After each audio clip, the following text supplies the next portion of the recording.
I was like the youngest guy in the lodge by 20 years. And this guy comes forward and he says, we're going to lead you through this oath. But it's this long, involved, and ultimately blood-curdling oath. What none of these men understand is that deep down inside, there's this very dark, evil energy. I would go up to these guys that have been in the Scottish Rite forever. And I'd say, okay, I'm now a sublime prince of the royal secret. So what's the royal secret? And again, this is something that probably only 1 in 1,000 Masons in America understands, is that the royal secret. Hello and welcome back to the Almost False podcast, where I interview regular people with incredible stories. Today's guest is someone who has explored the darkest levels of spirituality, one of them being Freemasonry. He became a 33rd degree Mason, was part of high-level secret societies, and he is not afraid to share what he's not supposed to talk about. So I took this opportunity to ask him as much as I could in the limited time that we had.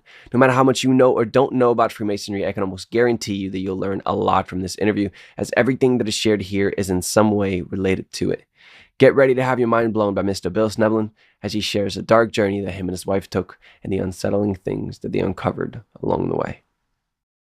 When I got to college, and again, I wanted to be a priest. This was a minor seminary college, Loras College. At the time, it was a minor seminary. It isn't anymore. I had a priest in my theology class who had a doctorate in theology, and he was teaching a course in Christology. Because again, I was wanting to be a priest. And he took me aside and he said, if you want to be a priest, in the Catholic Church, it's taught, sacerdotes est altus Christus, the priest is another Christ.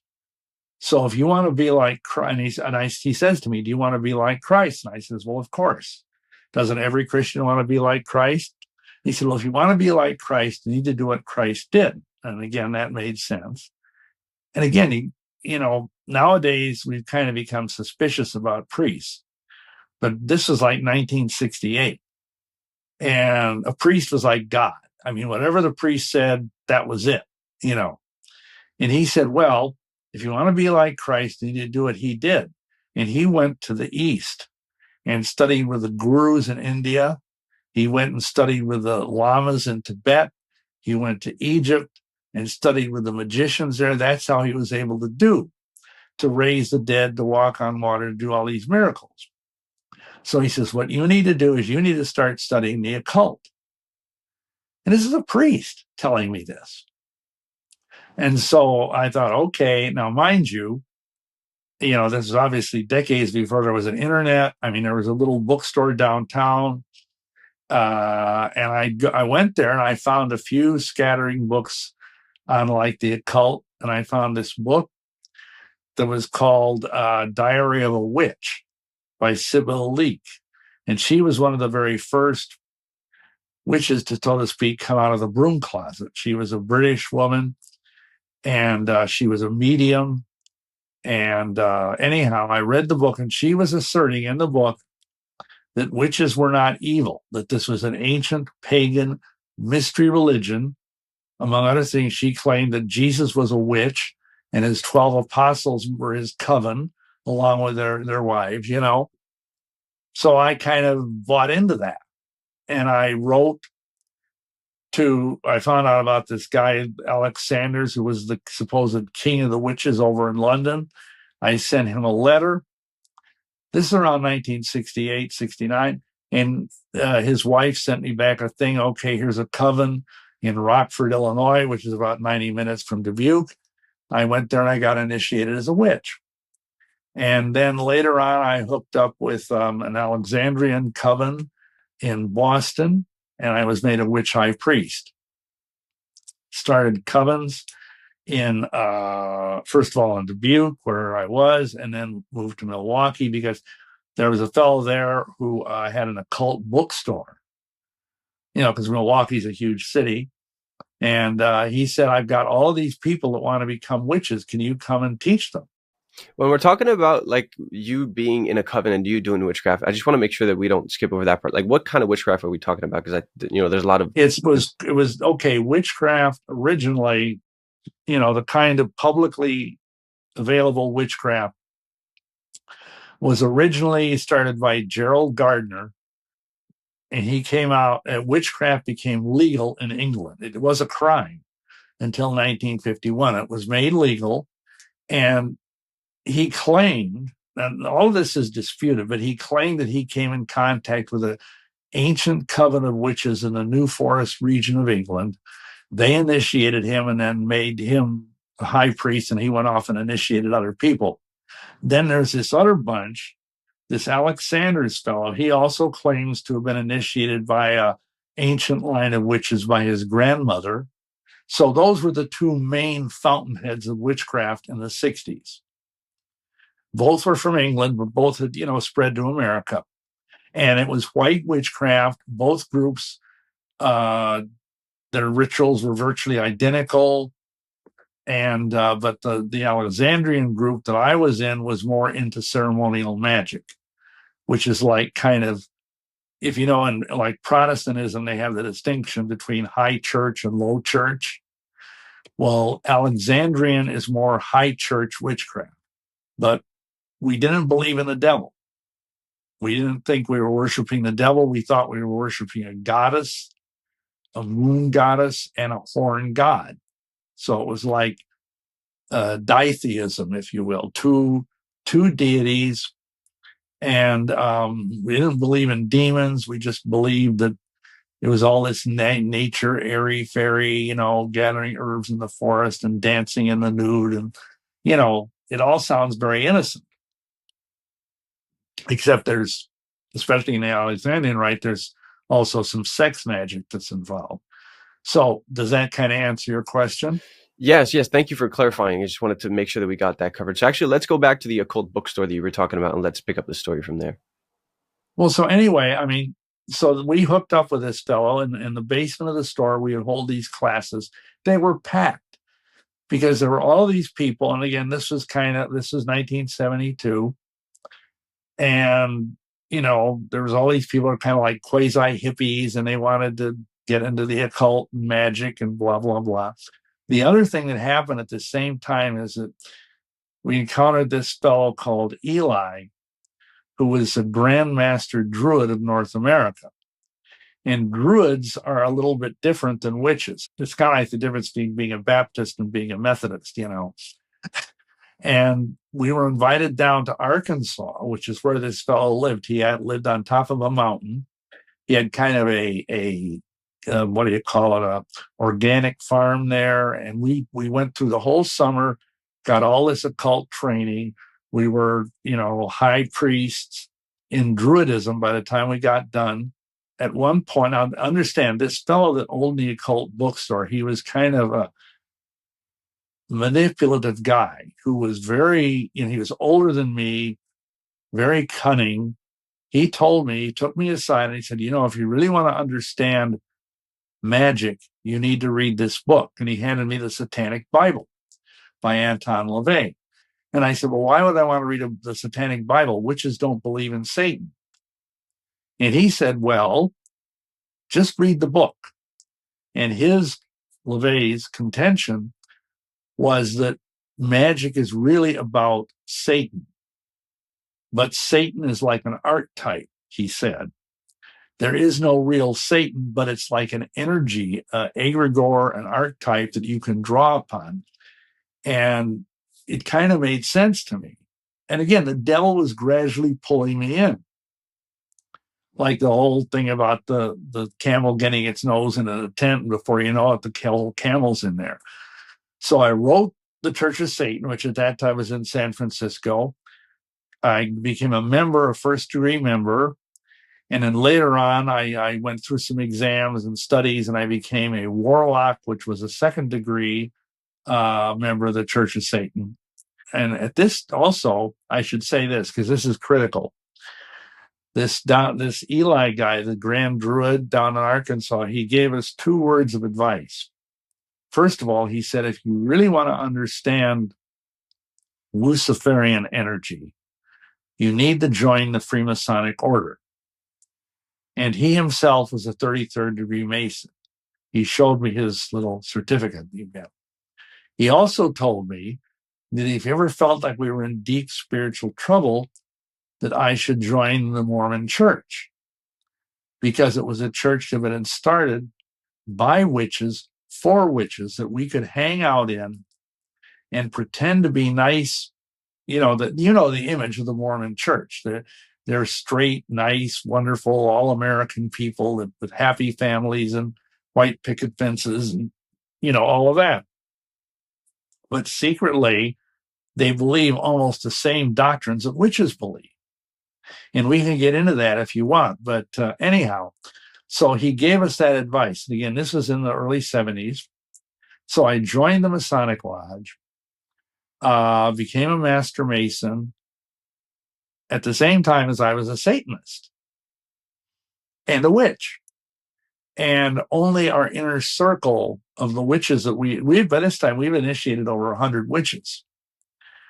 And only our inner circle knew that we were also Satanists. And we were continuing in this, and I finally figured out that there was a deeper level of Satanism. And I got in touch with some of them. And again, there was no internet. We had to do all this by mail and whatnot. And there was a group in Michigan called the Order of the Black Ram, which is like more hardcore satanic stuff. There was another group in Chicago called the Brotherhood.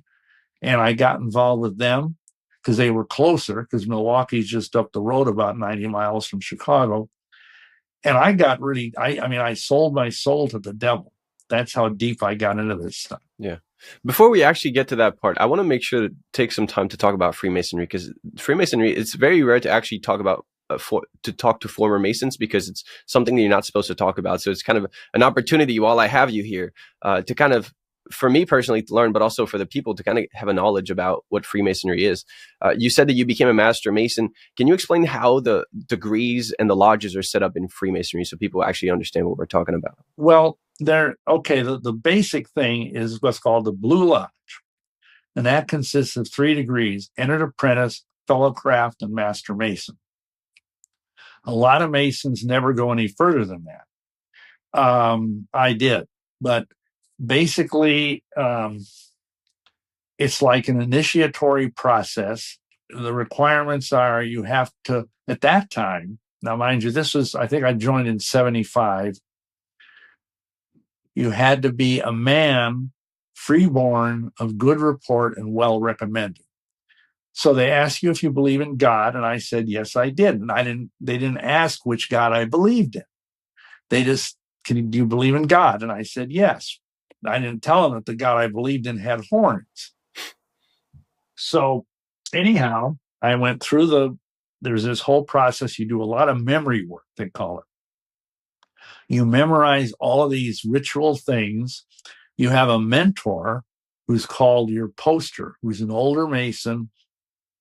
And the guy that I had was a real, very kind guy, an executive in the power company. I can't remember the name of the company. And he helped me memorize all this stuff. And then you go to 2nd degree, and then you have a whole bunch of stuff to memorize. And just let me touch this briefly, because people ask me, well, at what point does Masonry start to look creepy? I mean, because there's tons of Christians that are Masons, literally thousands of them. And I just asked them, how can you do that? I mean, because when you start out as a Mason, they make you come to the lodge, they make you take off all your clothes except your undies. They put you in this like jammies. They're like, they're like pajamas. They're like, typically the one knee is bare and one breast is bare, your left breast, and I think your right knee. And you're blindfolded.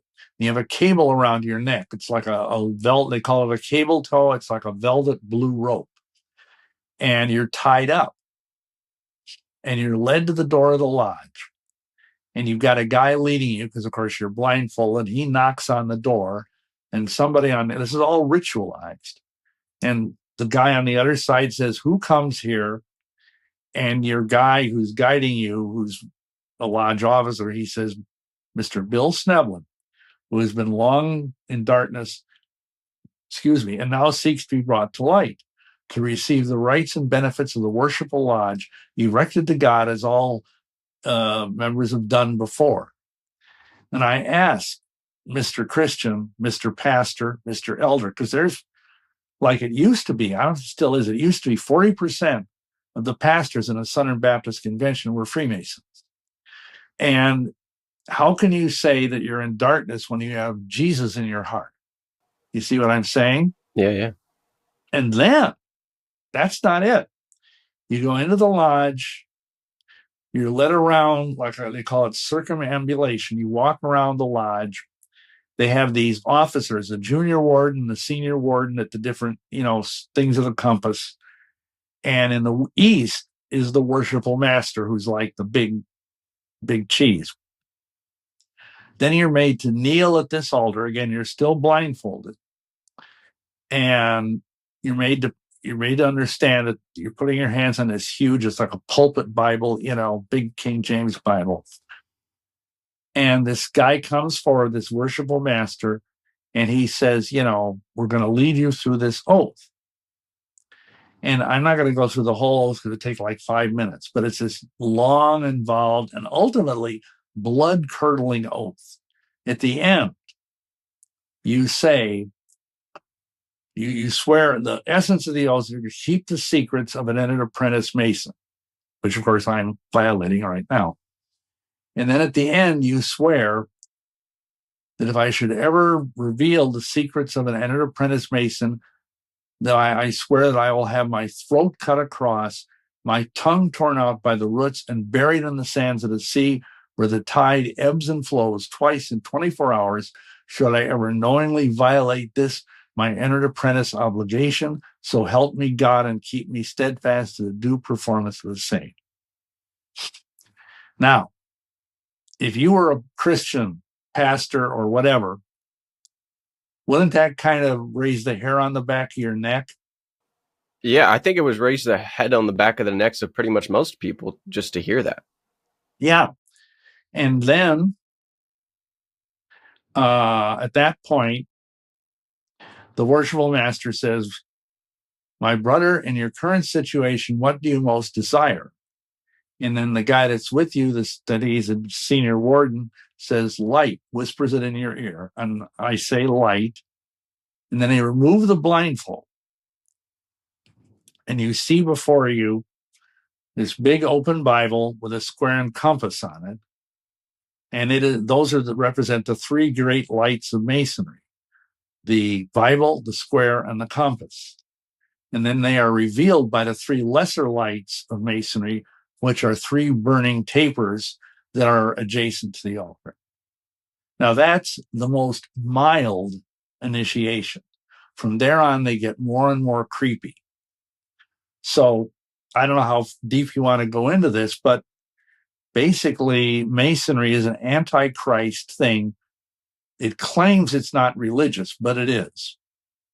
They play around with it because they say, oh, well, we're just religious, but we're not a religion. Because if they were a religion, then if you were already a Christian, you shouldn't join another religion. Most Christians would say that. Like, if you're a Christian, you wouldn't become a Buddhist. Right. Well, Masonry is a religion. I mean, it has all the qualities. That's what I tell people. If you look at Webster's dictionary, there's three things that make something a religion, according to Webster. Number one, something has a belief in some sort of deity. Masonry has that. Number two, that belief is expressed in some sort of ritual. And Masonry is full of ritual. I mean, that's pretty much all it is. And then the third quality is it has a system of some sort of ethics or morality. And Masonry has that. So Masonry is a religion, and it's an antichrist religion. And the problem is that basically, if you drill down into this deep enough and read the books that are written by people like Albert Pike, like Albert Mackey. These are two, or Arthur Edward Waite. These are three prominent scholars of 19th century, early 20th century Masonry. And all of them were occultists. Arthur Edward Waite, he wrote a book on black magic and pacts, how to sell your soul to the devil. And in my book, shameless plug. This is an older edition. This is the first edition. It looks different now. But in my book, I document how almost every single leading occult person of the late 19th and early 20th century was a Freemason.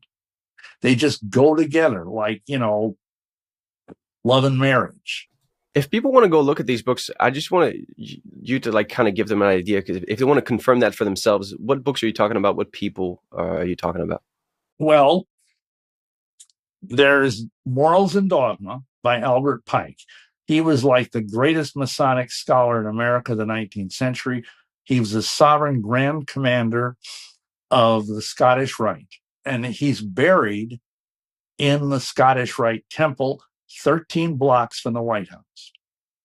So that's one. The other one is Albert Mackey's Encyclopedia of Freemasonry. There's Arthur Edward Waite, who has a whole bunch of books on Masonry. Again, all of these are footnoted in my book. I mean, the last lots of pages of footnotes, because I'm not just making this stuff up. The other person who really you need to pay attention to in all of this, because he's more contemporary. Have you ever heard of Manly P. Hall? I have, yeah. Yeah. Well, he was one of the most notable occultists in America in the 20th century. He passed away in 1994, I think. He was the head of the Philosophical Research Society. He was a very high-level ceremonial magician. And he was also a 33rd degree Mason. And he wrote this book, Lost Keys of Freemasonry. And in that book, among many things, he says that when you become a master Mason, you are like a warrior on the block. And that's kind of Masonic code. And the seething energies of Lucifer are yours to command. So these are like the biggest Freemasonic figures that we know about today. And yet most Freemasons have no idea about this. Yeah, because they don't read the books. They join the lodge for whatever reason. It might be for business, because see, it used to be that up until I think the early 90s, lawyers and doctors were not allowed to advertise. They couldn't put like an ad in the telephone book. It was like an ethics thing. And so the only way that lawyers and doctors could kind of build up business was by Masonry. They joined the Masonic Lodge. They send referrals to one another, a good old boys network. So that's why a lot of people join the lodge. Many people join it because they had an uncle or a father or a brother who was in it. And honestly, unless you really understand the occult, it's boring. I mean, imagine the most boring church service you've ever been in. And having spent 5 years in the Mormon church, I can relate to that. But it's just, guys were sitting there snoring during the Masonic ritual when I was there. And, because it's like watching paint dry. And they go every week. And when I was involved in this, I was like the youngest guy in the lodge by 20 years. All these guys were like 50, 60, 70 years old, and basically they were there because they were buddies. And afterwards, they'd, play poker and eat, sandwiches or something. But what none of these men understand, I don't think, is that deep down inside, there's this very dark, evil energy, which is very sexualized. We document in the book how many men that have come to us over the years for deliverance, they were in Masonry and they began to be drawn into wickedness, into perversion, and even in the pedophilia. And it's dark, dangerous stuff because it opens up unholy desires within the men. And then, because of the way the spiritual world works, that in turn percolates down into their family. And it affects the wife, who may or may not be involved, because there's a women's order of Masonry called the Order of the Eastern Star, whose symbol is a satanic pentagram, by the way. So anyway, it affects your children. So many men that were Masons, at first it didn't appear a problem, but when their children started hitting puberty, they just started to go in various ways nuts because of this trickle-down influence of the Masonic Lodge. Yeah, I actually interviewed a woman whose dad was a Freemason, and something very similar to that happened to her. So she was never involved in, the Eastern Stars, and as far as I understand, her mom wasn't involved either. But there was, an element of the children thing that you talked about with their family being abused, her siblings, sorry. And she also around puberty started developing, some weird things. So it does correlate with what you're talking about. But I want to make sure that people understand. I want to go back to the degrees of Freemasonry. You talked about the Blue Lodge.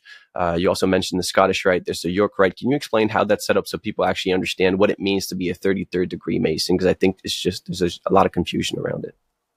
Well, it's a little complicated, but in America, English Masonry is different. But in America, after Blue Lodge, it forks off in two directions. You can either go to the Scottish Rite or the York Rite. The York Rite has 7 degrees. The Scottish Rite has 29 degrees. When I was made a Master Mason, I was told, because at that time, believe it or not, I was going to the seminary to become an old Catholic priest. And some of my brother Masons knew that. And he said, well, the York Rite is the Christian path, so to speak. So why don't you go up that thing first? So I did. And the top of the York Rite is what is called the Knights Templar degree. Now, in the Scottish Rite, you have these 29 degrees. Some of them are really creepy. I mean, seriously creepy. They have one, I think it's a 19th degree, where they actually try to call up the devil. And finally, at the top, the 32nd degree, which is the Sublime Prince of the Royal Secret. And that's as high as most people go. If you're some really important person, either in industry or in politics or in entertainment, you might be offered to become a 33rd degree Mason, which is the highest degree in American Masonry. And many people, presidents, actors, I mean, people like, Roy Rogers, Harry Truman, all kinds of celebrities, Burl Ives, they're 33rd, or they're all deceased now, 33rd degree Masons, Gene Autry, many of these people. So that's the structure of it. And there's nuances in the York Rite that are very creepy, but the Scottish Rite is much more creepy. Hey, I'm pausing here just to let you know that if you want more details about this testimony, whether you want more context about what happened before, or you have questions that I didn't ask, then consider joining us on Locals. We put out a bunch of extra content there, like the extra footage, which is everything that happened before the story started, or the after show, which is what happened after, along with advice that our guests have for you. There's also a whole other episodes that are not available anywhere else, so why don't you go check it out? It's free to join. You don't have anything to lose and have a whole lot to gain. It also helps us to remain independent and fight censorship. So if you're interested, the link will be in the description. You can head over there after the episode is done. All right, now let's get back in the story. Okay, so to make sure that everyone understands, kind of what you already set up, I'll try to summarize it. So there's the Blue Lodge, which everyone has to go through, which is 3 degrees, and then you have 2 choices, either the York Rite, which is 7, or the Scottish Rite, which is 29. So 3 plus 29 equals 32. So 32 degrees, and honorary 33rd degree for people that are deemed to be important. So that's kind of how it worked. Only on the Scottish Rite, that's where the 33rd degree happens. So let me just correct something. Yes, please. If you're a 10th degree Ninth Templar, you can become a 33rd degree Mason, even if you never went through the Scottish Rite. Okay. Minor detail, but okay. Thank you for clarifying. So, all right. Now we talked about the 33rd degree Mason. People usually are like, that's the highest level of Freemasonry that there is. There's also a bunch of people that talk about, there's secrets in Freemasonry that a lot of people don't know about, and you have to, be deemed worthy to be told these secrets. You became a 33rd degree Mason, and you eventually joined this secret group or secret order or whatever you want to call it. Can you explain what that is? Okay. Well, beyond what we've just been talking about, over in Europe, there's what's called the Rite of Memphis Mizraim, and that is 360 degrees beyond what's, I've already discussed. And most Masons don't even know about that. Now, I got up to the, if memory serves, 96 degree. And because how I did that is there was a group in Chicago where they were involved with that thing, because Chicago was and probably still is a major nexus of Satanism. Most people don't know that. So this group brought me into Memphis Mizraim, and ultimately there was a fellow that flew over all the way from Paris, who was the son of Pappas. Now, you probably don't know that name, but Pappas was a very prominent 19th century high-level occultist and ceremonial magician, and he wrote a book called The Tarot of the Bohemians, about tarot cards, And he came over and he brought me into the 97th degree. And this is where you get into the really deep stuff, the ideas behind sexual alchemy, how to supposedly live forever, all this creepy stuff. Anyway, I would go up to these guys that had been in the Scottish Rite forever, older men that were in their 60s. And I'd say, okay, I'm now a sublime prince of the royal secret. Wang, they did this initiation, and I was a sublime prince of the royal secret. I said, so what's the royal secret? And they go, I don't know. Now, whether they were just feigning ignorance, because at this time I was like in my late 20s, or what, I don't know. But I learned eventually, after getting into the Rite of Memphis Mizraim, and again, this is something that probably only 1 in 1,000 Masons in America understands, is that the royal secret is that you can live forever by sexually vampirizing children. Literally. And that's what these people believe. Now, again, the vast majority of Masons have no understanding of any of this.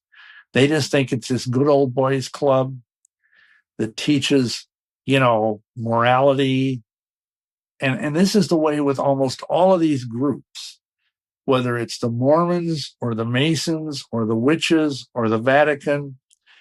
They all have this vast number of reasonably good people, in some cases very good people, under them that are sort of feeding them all of this energy.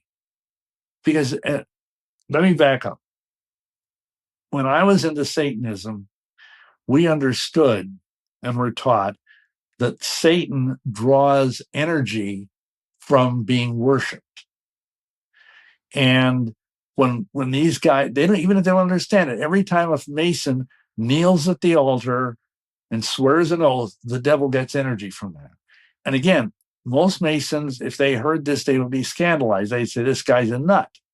But the funny thing is, and like you say, you've talked with people who, to a greater degree or a lesser degree, and believe me, we've talked to dozens of people over the years in ministry who came to us who were, like sodomized as children, who were literally taken to the Masonic Lodge after hours, laid on that very same altar that the Holy King James Bible laid on, and they were gang raped by a bunch of old men that were all high-level Masons until they were practically dead.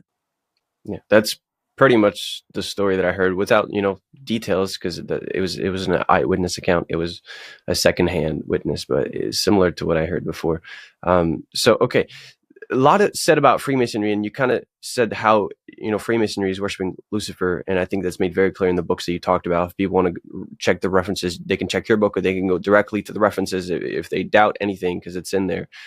I want to go back to something that you said earlier, because we kind of did a tangent on Freemasonry, because I thought it was very important. But you talked about selling your soul. Let's get back to that, because I definitely don't want to ignore that. Can you explain the circumstances around that?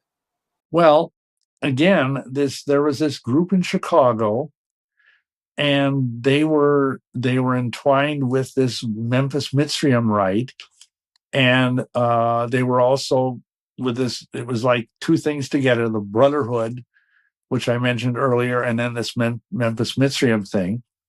And I interacted with these people, and at a certain point, they said, "Well, if you want to go any further and become a satanic priest, you need to, sell your soul to the devil." And so they took me to this park in Glen Ellen, Illinois, which is like a suburb of Chicago. I don't know if it's still there or not, but it was a very weird park. It was broad daylight. And they said, "Don't worry about it. The cops are all devil worshippers." And in the center of the park, there was this like area where they had these weird Egyptian statues. There literally was an altar with horns, kind of like the pictures you see of the altar in the Temple of Solomon, that kind of thing. And they brought out this black book, and there were all these names in it. And this one supposed high-level Satanist kind of officiated, and I swore an oath to Satan, my allegiance to him, that I would serve him for 7 years, and he would give me everything I wanted, wine, women, song, power, occult power, whatever. And at the end of those 7 years, he could kill me and take me to hell. By that time, I had been told that the Satanists believe that hell is like one long orgy of drugs, sex, and rock and roll, so to speak, So I didn't think going to hell was a bad thing at that time. So I had to sign my name in blood in this black book. And supposedly, this sounds funny, but I was supposed to go out and find 7 people to sell their souls to the devil under me, so to speak, sort of like multi-level marketing, but for the devil. And I did. I got 7, and I feel so bad about this. I've contacted as many of these people as I can find to try and talk them out of it and, repent and all that. But, and still, I didn't have the things I needed. I had, my life was not good, even though I was supposedly this high-level warlock, satanic priest, blah, blah, blah. I was working at a nothing job. I was a security guard in a warehouse, barely getting by. And then what happened is I'd written a check. Every year I wrote a check to the Church of Satan. I think it was for $10 to renew my subscription. They had a newsletter, probably still do, called The Cloven Hoof. And when I got the check back from the bank, because they used to do that, someone had written on the check, some lady by the handwriting, "I'll be praying for you in Jesus' name." And I just scoffed. And the funny thing is, let me just say, I had not had any contact with Christians. Nobody ever tried to witness to me. Nobody, had ever come to our door and try to, give us tracts or talk about Jesus. Even the Jehovah's Witnesses never came to our door because they were scared of us, because people understood, they'd see us out in the backyard in the moonlight in black robes dancing around, So anyway, I got this check and I just scoffed at it. And literally within 24 hours, it was like I was hit with a freight train. I lost all my occult power, and believe the magical power is real. I lost my job. I got as sick as a dog. And I thought, what the heck, So we had an altar up in the attic. The whole attic, we painted it black. And we had a magic circle on the floor. I had a big statue of Pan, the horned god, all kinds of creepy stuff. And I went up there and I knelt and I prayed to Lucifer. And I said, what's going on? I've done everything you've told me, and my life is just increasingly gone, gone to hell, literally. And the funny thing is, even when I was praying to Lucifer, Jesus answered my prayer. Because the next day, we got a call from these two teenage Satanist girls from Chicago. They wanted to come up and meet me because they heard about I was this great satanic priest. And so they came up on the train. They said, we had a gift for you. And I thought, well, I could use a gift right now because I just lost my job. I don't have hardly any money, you know. And they show up at the door and they sit adoringly at my feet. And they give me these two comic books from Chick Publications. Yeah, I assume you're familiar with Chick Publications. I'm not. I think I'm too young for that. It's a Christian publishing house. And he made these, I don't know how many there are now, but at the time there were like 15 or so full color comic books, but they were about Christian themes and they were intended to be soul winning tools. And in the back of them, there was, a thing about, okay, how to get born again. And the two that these kids gave me, I say kids because they were probably in their late teens, one was called Spellbound and one was called Angel of Light. And you can look these up. They're probably available online. And they are about the dangers of the occult and about how Lucifer is really the god behind all false religions. And I just looked at them and, whatever, and threw them in the door in the closet and forgot about them. Well, anyway, the next day, there's a knock on the door and we open it up and it's Mormon missionaries. Never had one come before. And they always are, two of them, two young men. And I remembered what this guy said, this Grandmaster Druid back in, 1973.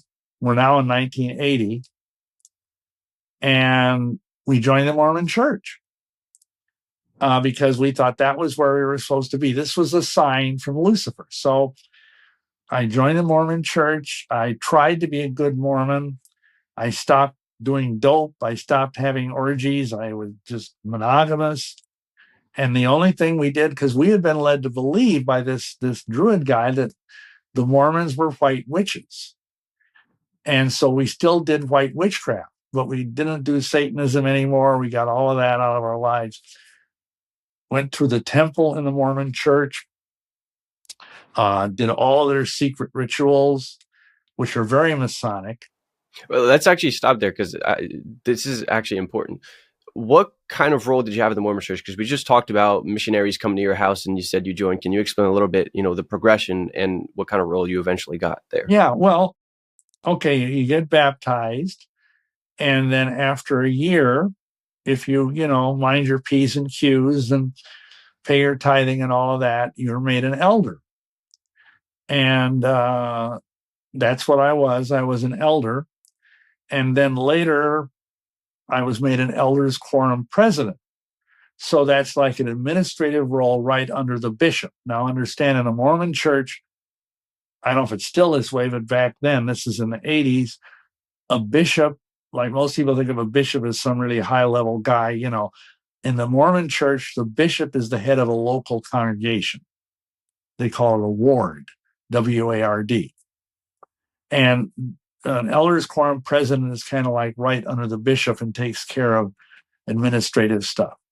And I had gotten a temple recommend, which is like a card that allows you to go to the temple, because you're not allowed to go to the temple unless you're worthy. And at that time, we went to Salt Lake City because that's like the Cadillac of Mormon temples, the Salt Lake Temple. And we went through the rituals, and that, I'll tell you, that's a whole story in itself. Do you want to get into that? Of course, yeah. Okay, well, so we go, now, mind you, we had information from this Grandmaster Druid. He said, give these words to the guy when you go into the Mormon temple. And they had a system which was probably kind of ahead of its time. This was, let's see, 1981, where you had this card and it had a code on it. Like nowadays, everybody's familiar with it, some kind of magnetic coding. They'd put it into the machine and that would indicate that you're legit. And then we were told to say these words. And when we put these words into the computer after our card, the whole system would, it crashed the entire computer system. And so they didn't know what to do about that. So they got rid of the people that they could. They took us through the ritual, which involves it's hours long. It's kind of like the Masonic ritual on steroids. I mean, you go downstairs, you get all basically naked. They wash your body, and it's done man to man, woman to woman. But they wash your body, they anoint your body with oil. You're given this magical temple garment, which you may or may not have heard of. And what's interesting is, just to back one step up, a lot of people don't know Joseph Smith was the founder of the Mormon Church. In 1844, he was made a Master Mason in Nauvoo, Illinois. And after he was made a Master Mason, he kind of stole most of the Masonic ritual and created this temple ceremony. The whole thing is just bizarre, and I go into great depth. I have a video called Mormonism's Temple of Doom, a DVD that you can get that goes into all this in detail. But anyway, this is where it gets kind of odd, because after this is all over, we were invited to go meet with the president of the Salt Lake Temple, which is kind of a big deal. And he said, "What can I do for you?" And I said, "Well, we've been told," we didn't say by a druid, but we've been told that we need to talk to an apostle. Now, understand that in the Mormon Church, there's this hierarchy. There's the prophet, who's called the president, and then there's the first presidency, which is 2 advisors and the prophet. Under them are 12 apostles. So he said, "Well, I'll see what I can do." So he arranged for us to go to the church office building and meet with one of the 12 apostles. At that time, it was Elder James Faust. Believe it or not, that was his name, Faust, which is kind of weird. Faust is a very prominent name in the history of the occult. So we went there, up into the church office building, and to make a long story short, he said, "Well, what do you want to talk to us about?" I said, "Well, we had these dreams." And this is true. And again, back then, nobody knew what was going on in the Mormon temples. The stuff had not been made public in any way. A couple of years after this, a couple, Chuck and Dolly Sackett, put out a book called What's Going On in There. They were former temple workers, and they revealed the whole thing. But at this time, there was no anybody. And I said, we saw this ritual where there was this white altar with a satin covering, just like what's in the celestial room of the Mormon temple. And on it was this naked young girl, and everybody was around it chanting, "Hail Lucifer." And he said, this apostle guy, he said, "Well, I can tell you are very extraordinary people, and I bear you my solemn testimony." This is a big deal. If you ever talk to a Mormon, if they start saying, "I bear you my solemn testimony," this is like a big deal for them. That what you have said is true. And if you can come to Salt Lake and live here, we will find a place for you in the worship of the temple. So I'm actually curious about one thing. So you talked about the Druid telling you that this Luciferian secrets were found in Freemasonry and in the Mormon Church, right? And you had been a Freemason at that point. You also went to the temple in Salt Lake. Can you talk about the similarities, if there are some, and what are they between Freemasonry and Mormonism? Well, first of all, if you go to Temple Square, you'll see Masonic handshakes. You'll see the all-seeing eye. You'll see the sun, the moon, the stars. There's no crosses on the Mormon temple. There's nothing Christian. on the outside of the Mormon temple. When you get inside the temple, most of the similarities are the fact you go through 3 levels. And in each level, you're taught hand signs and handshakes and things that are all very similar to Masonic stuff. And you are made to swear an oath. And when in the first level, which I think it's been ages since I've gone through all of this, you put your hand to your throat and go like this, the same as you do in the entered apprentice degree of the Masonic Lodge. In the third level, you are taught another set of secret handshakes, and then you're instructed, and this is where it gets really Masonic, you're instructed to go up, and they have this veil, which they say is like the veil in Solomon's temple. So you've got Masonic markings. You have a square and a compass on your chest. You have another marking on your navel and another Masonic marking on your knee. Okay. These same markings are on the veil, but they're stitched so they're holes. And there's a guy on the other side of the veil that you can't see who represents Heavenly Father. He represents God. And you go up to this guy and you're instructed, you put your hand through the veil, and this is called the 5 points of fellowship. And this is right out of Masonry and right out of witchcraft. Gardnerian, Alexandrian witchcraft and Masonry and Mormonism all have these 5 points. And the 5 points of fellowship are foot to foot, knee to knee, hand to back, breast to breast, and mouth to ear. I think I got that right. And anyhow, so you're embracing this unknown guy through this veil, and he whispers to you the secret name of the celestial kingdom. And you ready for this? I don't know. I think it's health in the navel, marrow in the bones, strength in the loins and in the sinews, power in the priesthood be upon me and my posterity for all generations of time and all eternity. Now, that might sound reasonably benign, except for the fact that it's almost word for word out of the satanic grimoire. It's a satanic incantation. The only difference is that obscene words are used.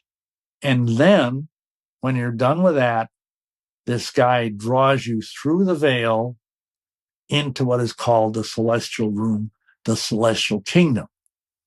And basically, it's like this beautifully appointed, everything is in white or light beige, with sofas. It's like being in a really fancy hotel lobby. And people are invited to just sit and absorb the wonderfulness of it. And they believe, literally, that God the Father, who they believe to be a man in a body, and they believe that he invisibly walks around this celestial room. And I don't know if you know this or not, but they believe he has hundreds of goddess wives.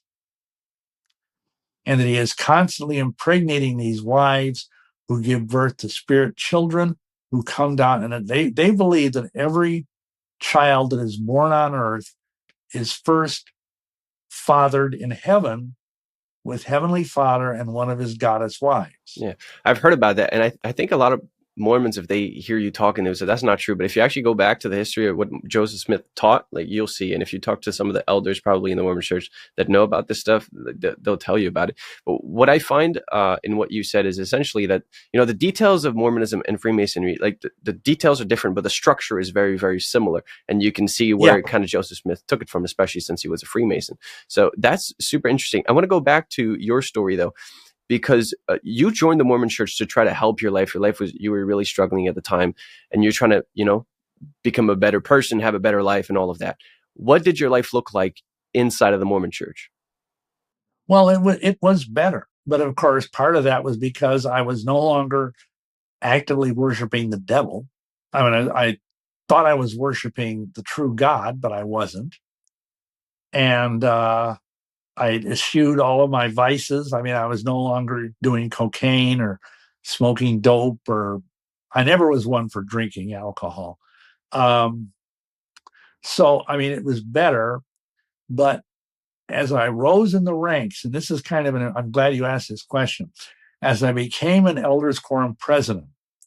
And again, I don't know how things are now, but back in this, this was in the early 80s, the elders quorum president was supposed to see that all of these guys under him, these elders, would go out and visit every home in the ward, in the local congregation, to see how they were doing and to bring them a message from the prophet, quote unquote.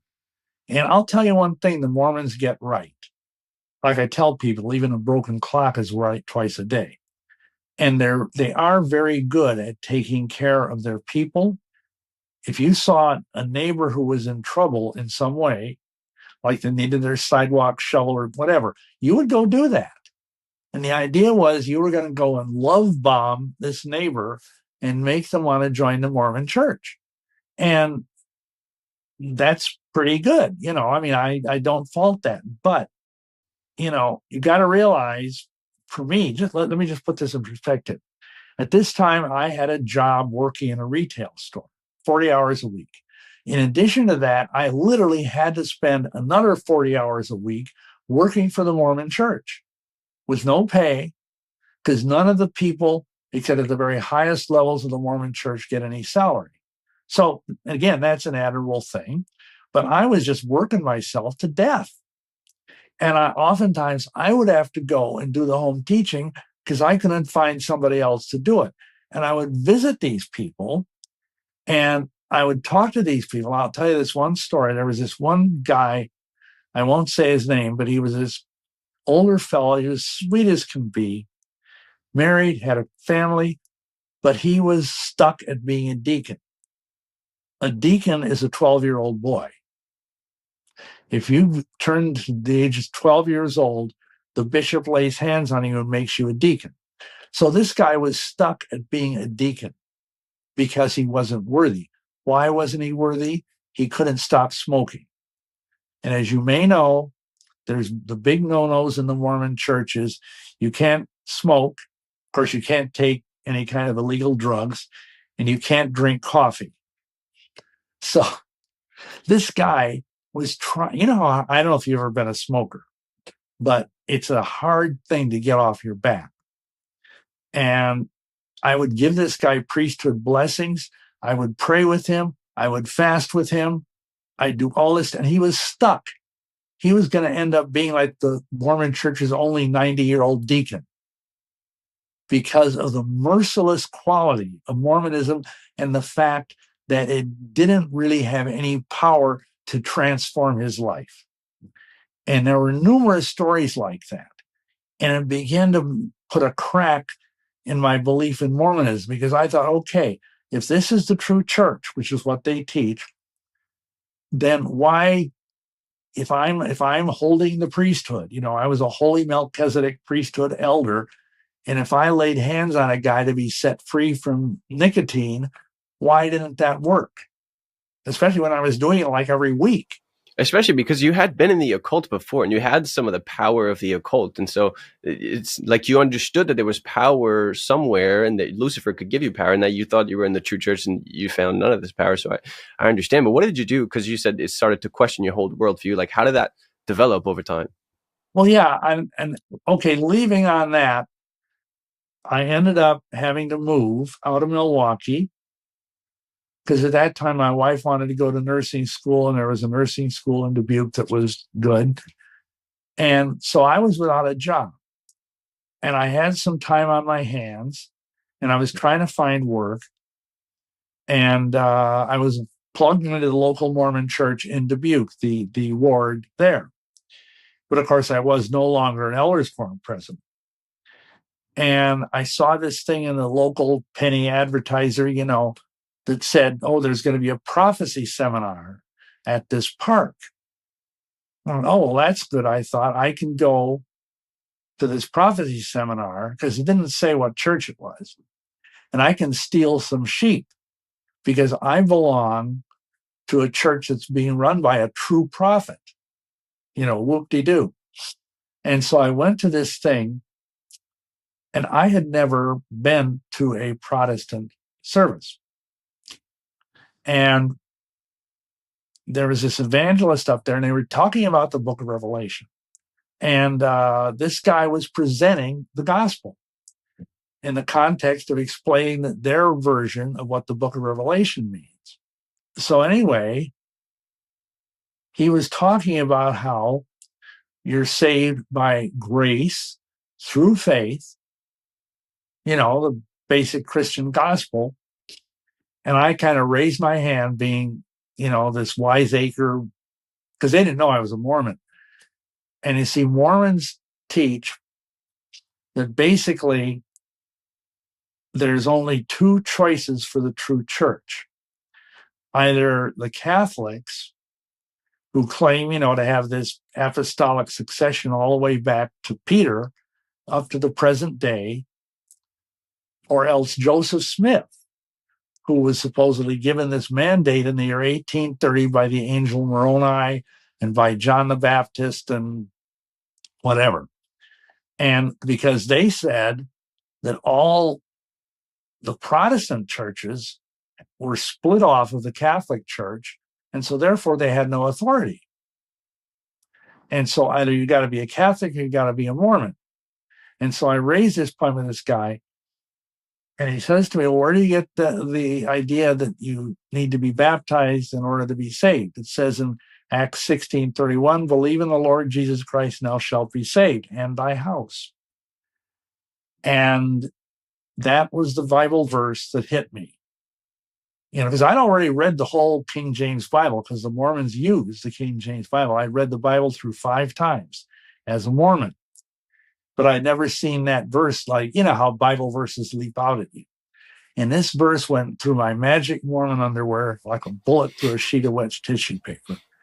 And I went home, and I was trembling, and I prayed, and I fasted, because that's what Mormons are supposed to do. If you run into a spiritual dilemma, it says right in Doctrine and Covenants, which is one of the Mormon scriptures of the 4. They have 4 scriptures. They have the Bible, the Book of Mormon, Doctrine and Covenants, and the Pearl of Great Price. And I prayed and I fasted, and supposedly, if you do that, if what you're thinking of is true, you get a burning in your bosom. And if it's not true, the Holy Spirit will send you a stupor of mind, and you will forget what you're even talking about. So I didn't get either one. And so I did bring to mind the comic books that I had gotten 5 years earlier or more by this time. And I went and dug them out, because I remember in the back it was How to Be a Christian. And so I got down at the foot of my bed, I knelt, I took off my magic Mormon underwear, because I didn't want any static on the line when I talked to God. And I prayed the prayers in the back of that comic book, and I got born again. And that was the beginning of my journey as a true Christian. So I got saved partly through the Assemblies of God, but then I was going to study to be a minister, and there were stipulations that if you were either you or your wife were divorced, and my wife was a divorcee, you can't be a minister. At that time, that was the rule in the assembly. So I went over to the Foursquare Church, which is a symbol. I don't know if you're familiar with charismatic churches, but it's another charismatic church. And there the pastor and his wife did deliverance on me. I got set free from a whole legion of demons, I'm sure. Especially with the things you were involved in, a lot of which we didn't touch on, because they're quite graphic, and for the sake of time, we can't talk about everything that you've gone through, because you have so much. There's something that you talked about. Obviously, we talked about you selling your soul. Now you accepted Jesus. I remember you talking about how the covenant, or the deal that you made with the devil, was for 7 years. So what happened with that? Well, thankfully, okay, that was made in 1979. And I got saved in 1984. And when I got saved, that wiped out that stupid covenant. It took the power of the devil off of me, because I became a child of God. And of course, I renounced that covenant.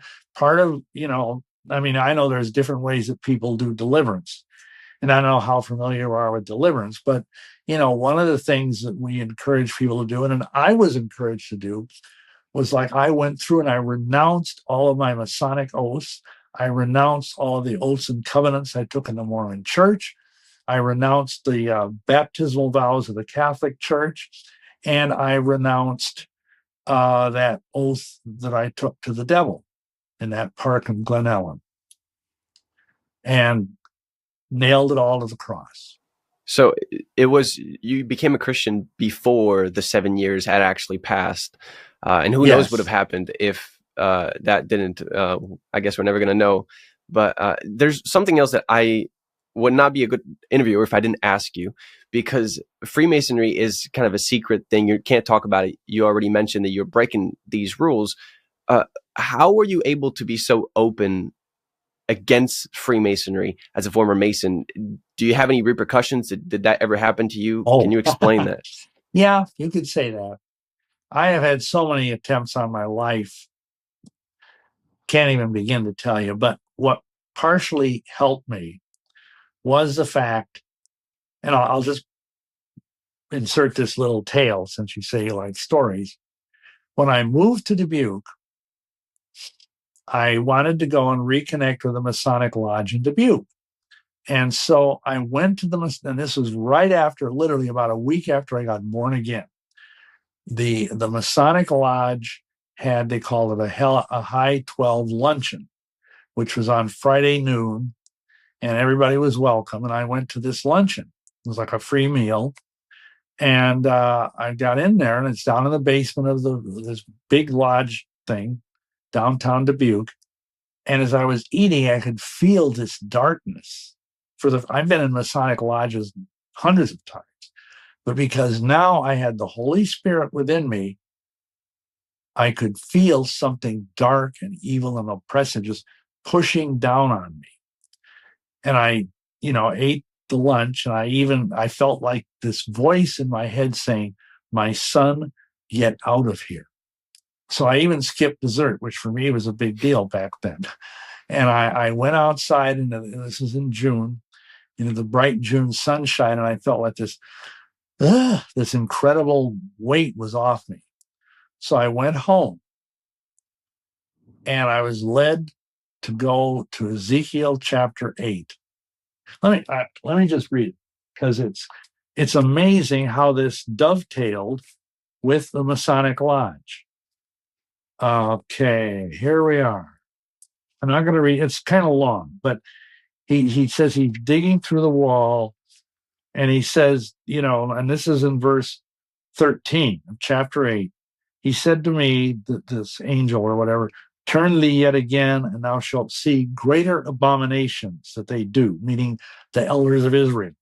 And he brought me to the gate of the Lord's house, which is toward the north, and behold, there sat women weeping for Tammuz. Now, Tammuz is a false, slain, and risen god who's part of the Masonic pantheon. Then said unto him, "Hast thou seen this, O son of man? Turn thee yet again, and thou shalt see the greater abominations than these." And he brought, now this is critical, verse 16, "And he brought me to the inner court of the Lord's house, and behold, the door of the temple of the Lord, between the porch and the altar, were about 25 men, with their backs toward the temple of the Lord, and their faces toward the east, and they worshiped the sun toward the east." Now, why is that important? Well, Masonic temples are required to face east. The worshipful master is in the east, and he is a symbol of the sun. And all the devotions of the Masonic Lodge face east. That means, theoretically, they have their back to the Ark of the Covenant. They have their back to the truth. And there's a thing in Masonic ritual, they have a ritual you go through whenever they open the lodge. Every week they open the lodge. And they go around, and when they come to the worshipful master, it says, "As the sun rises in the east to rule and govern the day, so also rises the worshipful master in the East to rule and govern the lodge. And then the master stands up and he knocks up the lodge, which means he raps the gavel 3 times. And the symbolism was so vivid when I saw that scripture, because I had been immersed in Masonry for 9 years. I knew it backwards and forwards, and I realized this was an indictment of the Masonic Lodge. And within a week, I sent a letter to the Masonic Lodge and asked to have my name taken off the rolls. There's so much, and for the sake of time, I know you have to go, so we'll have to wrap it up. It's unfortunate because there's so many things that we could talk about, but you wrote books, you have a bunch of stuff. If people want more detail, they can go there, they can find you. I'll put all the links on the website. If you go in the description of this episode, you'll be able to find all of that. But to end, Bill, I want to ask you and give you this opportunity to give a message. And usually I only ask people one, but for you, I wanted to make it a little bit different because you've been in so many different things. You were a Satanist, a Freemason, and a Mormon. So if you had a message to give to each one of these people that are listening today, what would it be? Well, I mean, let me start with witches / Satanist. I mean, those people are worshiping power. They think they are trying to become one with nature, but the power they are trying to tap is the power of the devil. And I know a lot of these people, even some Satanists, will say, we don't believe in the devil except as an archetype, as a symbol. But they're whistling in the dark. They're making a grave mistake that can cost them their souls. Because, it doesn't matter what you think you believe. The truth with a capital T is out there, and Yeshua is the way, the truth, and the life. And if you reject him, as most witches and Satanists do, then your fate is not good. It's not that God is this big meanie in the sky who's going to send you to hell. It's your decision to ignore Christ or to mock Christ, whatever you want to call it. That is the decision that's going to cost you an eternity in a very dark place. And you don't want to do that. And essentially I would share that same message. I mean, Masons, again, a lot of Masons are Christians. But the problem is, like Elijah said to the prophets of Baal in 1 Kings 18, how long halt ye between 2 opinions? If Baal is God, serve him. But if the Lord is God, serve him. The Mason, he might be the nicest person you might imagine, but he's knelt at the altar of Baal. He may have one knee on the altar of Christ and one knee on the altar of Baal, and these 2 things are going to drift apart. And in my experience, I've been ministering to Freemasons since 1988, and it's very hard for a Christian Mason to keep his testimony strong. It's very hard because the Masonic Lodge will just suck all the spiritual fire off of you. So you need to get out of it because the devil is after you. And even though it might seem good at the time, there's a way that seemeth right unto a man, but the end thereof is death. And I'd say almost the same thing to the Mormons. Except the problem is with the Mormons, you're totally worshiping a false God. You're totally worshiping a false Jesus. You're following a plan of salvation, which is absolutely false. And you're in a very dark, Mormonism is honestly darker than Masonry, in my humble opinion. So if you're in the Mormon church, you probably don't feel that evil. But the men at the top of the Mormon church are devil worshipers. And that spiritual power is percolating downward into you and into your family because of the way headship and authority works in the world. So again, you need to get out of the Mormon church. You need to find a good Christian church that really believes in the Bible. And, again, renounce it. Renounce your baptism. And if you've been to the temple, renounce your temple vows. and then go and get baptized by a Christian pastor, and you'll be hopefully on your way. But all three of those paths ultimately will end in the same place, even though the one seemed much darker than the other two. But the devil disguises himself as an angel of light, Paul tells us, so that he can deceive us. So that's what I would say. Trust in Yeshua, Jesus Christ. Don't trust in Joseph Smith. Don't trust in the false Christ of Masonry, who's called Hiram Beef. And certainly don't trust in Satan. Thanks for listening to this episode of the Almost False podcast. Unfortunately, Bill is a very busy man, and I only had a couple hours with him, which is woefully insufficient to talk about everything that he's experienced. I'm trying to get him on the show again. If that happens, I'll leave a link in the description. But whether it happens or not, I highly encourage you to go check out his content. If you want more in-depth knowledge about what he said, then his books are the best place to go. You can find them by clicking the guest info link in the description of this episode. Thank you again for listening. I hope you learned something. Have a good one, and stay blessed.